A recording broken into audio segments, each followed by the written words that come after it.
Hello everyone. In this video we will cover Manchester and Differential Manchester encoding. So in this video we will discuss about Manchester encoding, and in this encoding we will discuss about Thomas and IEEE convention, and at last we will discuss about Differential Manchester encoding. So let's start. As we discussed before that the major responsibility of the physical layer is the transmission of data. Data coming from upper layer is in the form of digital data 1 and 0, there are bits like 100 100 and all like that, but it's not necessary that we transmit that data further in the same form. We can transmit it as either analog signal or digital signals. In the physical layer we need to encode this data, and we have different encoding techniques also, analog to analog, analog to digital, digital to analog, and digital to digital. When we use digital to digital encoding, that's where Manchester and Differential Manchester encoding come into the play. Okay, so let's start with Manchester encoding. In Manchester encoding, you need to remember how to represent 1 and 0. Okay, there are actually two conventions, Dr. Thomas convention and IEEE convention. Often in exam, they will specify that which conventions to use. If not mentioned, you can default to IEEE. But here I will explain using Dr. Thomas convention. Remember the one thing here, that IEEE is exactly the reverse of Dr. Thomas convention. So don't worry about that.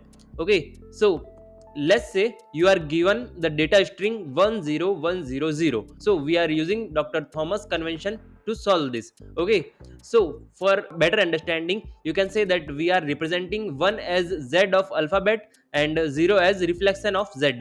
Okay, now moving forward to solve this question, first draw a reference line to make it easier to represent. Okay, we are separating it via a dash dash separate line. Okay, we are drawing a reference line to make it easier to represent. For 1 in Dr. Thomas convention, we represent it with a transition from high to low, like downward z. Okay, as we can say that alphabetical z. Okay, for 0 we represent it with a transition from low to high and upward z, or we can say reflection of z. Okay, for better understanding, so in this example, in this string 10100, first we have to separate this via a dash dash dash line. Now what to do after this step? First write it in this form, then start with 1, because our first bit is 1. So our first bit is 1, so we have to draw downward z.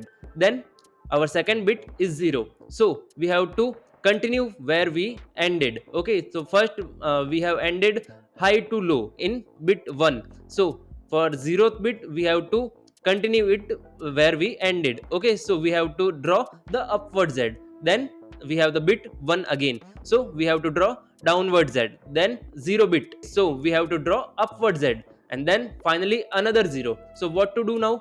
We have to draw the upward z, but here our connection is breaking. So remember one thing, whenever our connection is breaking we have to draw a single line to connect them. So as shown on the screen, we have to connect this. Okay, remember to connect all these transitions smoothly. Okay, so our signal will look like this is not breaking or this is not wrong. This is our continuous signal. So we have solved this example. In last 20 we have to connect it as given as connected in diagram.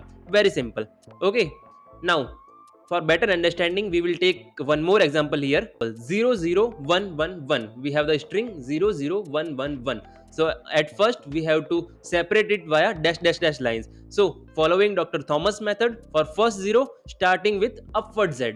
Now we have again bit 0, so we have to draw another upward z, but remember to connect it from where the previous one we ended. Okay, so we have to draw a line here as shown on the screen. Then we have bit 1, so we have to draw downward z. Then again we are having the same bit 1. Okay, so we have to continue the downward z, and we have to draw a single line to connect them. Okay, and now the final one, the final bit, so we have to draw another downward z, and we have to connect it via a single line. Okay, as shown on the screen. If we were using IEEE convention instead of it, it would be exactly the opposite. 1 would be upward z and 0 would be downward z. This is in IEEE method. So this is very simple. This is reverse of Dr. Thomas convention. Now let's move to the differential Manchester encoding. Here the key concept to remember is that 0 means there must be an edge, a transition. Okay, and while 1 means no edge, the continuation. By edge I mean you have to draw a line. Okay, it can't be empty. So there are two ways to represent an edge, either from high to low or low to high. Okay, for one, don't draw any new edge. Okay, you just continue the existing signal. So we have seen in Manchester encoding we were representing one as upward z and zero as downward z.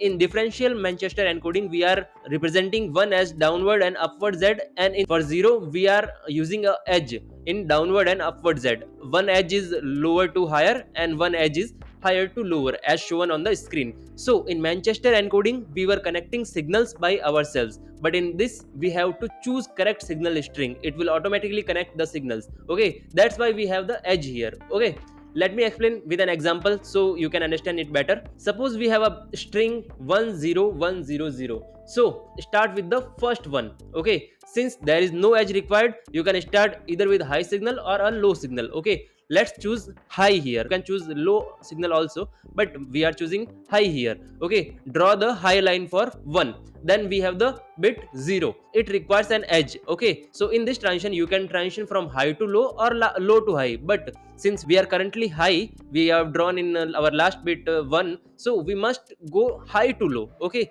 so we are choosing high to low signal here. Our next bit is 1, so no edge needed, so we have to just continue the low signal. Okay, because we have ended it in 0 in low signal, so for one bit we are choosing low signal here. Then again we have bit 0, we need an edge here. Okay, since we are low, we must transition low to high here, because we have ended in our previous bit as lower, so we must transition low to high here. Our last bit another 0. Okay, we need another edge, so from high we go back to low here. So as represented here that our signal is drawn and our signal is continuous here, our signal is not broken here. Remember one thing, that in Manchester encoding we were just connecting signals. Okay, if the signal is broken, then we are connecting it via a single line manually. We are drawing a single line and we are connecting it manually, but in this differential Manchester encoding it is connecting automatically. We have to choose wisely, we have to choose accordingly. Okay, now for better understanding we will take one more example here. 0110, we have the string 0110. For the first 0 we need an edge. Okay, you can take any of them. Let's start with high to low, then we have to choose accordingly to the previous one. For continuation 1 with no edge. Okay, just continue the low signal, and then again we have the bit 1, so continue the low signal again. Okay, now another bit is again 1, so we have to continue it, and so on. The final bit is 0, we need an edge here, so transition from low to high. So this is our signal we have drawn in, you can see it on screen also. This is the simplest way to represent data using Manchester and differential Manchester encoding. So in competitive exams like GATE, UGC NET or KVS or any kind of university exam, these type of question appear frequently. Okay, and now you can solve them using these conventions. Okay, that's it for this video, and we will meet in next video. Until then, bye bye.